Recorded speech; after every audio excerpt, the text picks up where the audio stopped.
যুবরাজ! ওই ছিলে যাবেন না, ওই ছিলে যাবেন না। কি বলছেন? যাব না মানে?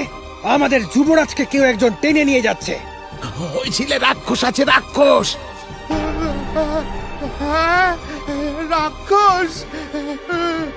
হ্যাঁ, ওই ঝিলের জলে রাক্ষস আছে। যে ওই ঝিলের জলের দিকে হাত বাড়াবে তাকেই টেনে নিয়ে যাবে। নিজেরা যদি প্রাণে বাঁচতে চান তাহলে চলে যান, চলে যান, এখনই এখান থেকে চলে যান। হ্যাঁ রে, এখন কি করবি? আমরা আমরা কিচ্ছু করতে পারবো না, কিচ্ছু না। শুনলি না, এই জলে রাক্ষস আছে। তবে তবে আমাদের যুবরাজের কি হবে? হ্যাঁ, এখন একমাত্র বীরই আমাদের এই বিপদ থেকে উদ্ধার করতে পারবে। হ্যাঁ।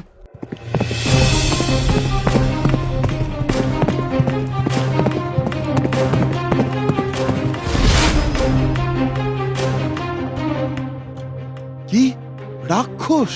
হ্যাঁ বীর, আমরা নিজেরা সেই হাত দেখেছি। এই বড় হাত যুবরাজকে টেনে নিয়ে জলের গভীরে চলে গেল। দাঁড়াও, আমাকে সবটা দেখতে দাও।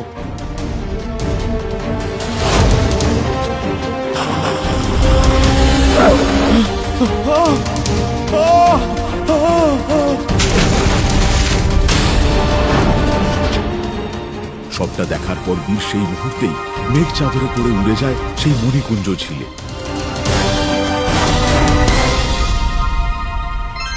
এটাই তবে সেই মণিকুঞ্জ ঝিল। এখানেই রয়েছে সেই রাক্ষস। বীর তার চারিদিকে এক অলৌকিক বলয় সৃষ্টি করে সেই ঝিলে ঝাঁপ দেয়।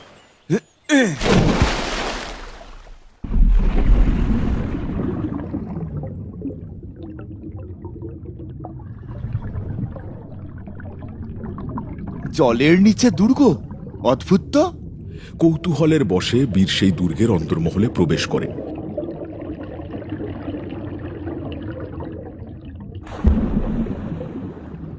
আর প্রবেশ করতেই দেখে একজন অপরূপ সুন্দরী কন্যা শিকল দিয়ে বাঁধা রয়েছে।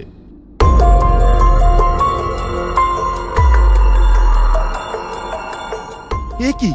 কে তুমি? এখানে এভাবে বন্দী হয়ে আছো কেন? আমি সুন্দরবন ঝিলের রাজকন্যা। আমাকে আমার ভ্রাতা, না না, ভ্রাতা নয়, রাক্ষস, হ্যাঁ, একটা একটা রাক্ষস আমাকে এখানে বন্দি করে রেখেছে। তার মানে ওই রাক্ষসটা তোমার ভ্রাতা? হ্যাঁ, কিন্তু তুমি কে? এখানে কিভাবে এলে? আমি বীর, গৌরগঞ্জ রাজ্য থেকে এসেছি। এরপর বীর যুবরাজের সঙ্গে ঘটে যাওয়ার সমস্ত কথা রাজকন্যাকে জানায়।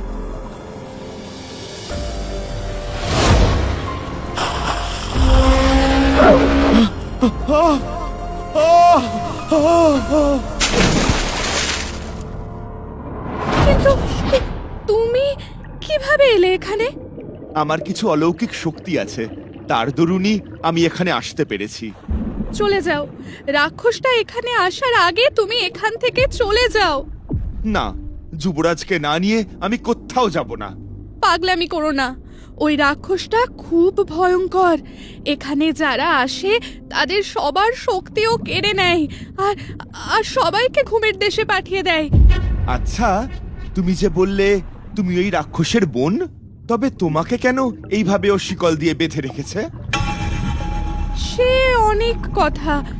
আসলে আমরা যমজ ভাই বোন। এই ঝিল রাজ্যের রাজকন্যা আমি, আর ও রাজপুত্র।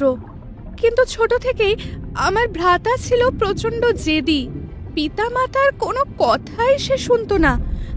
আমাদের ঝিল রাজ্যের সমস্ত সদস্যদের সে হেয় করত। একদিন, তোর এত বড় সাহস! তুই একটা সাধারণ মালির ছেলে হয়ে আমার পোশাক পরিস? খোল, এক্ষুনি এই পোশাকটা খোল। আমাকে আমাকে এই পোশাকটা রানীমা দিয়েছেন।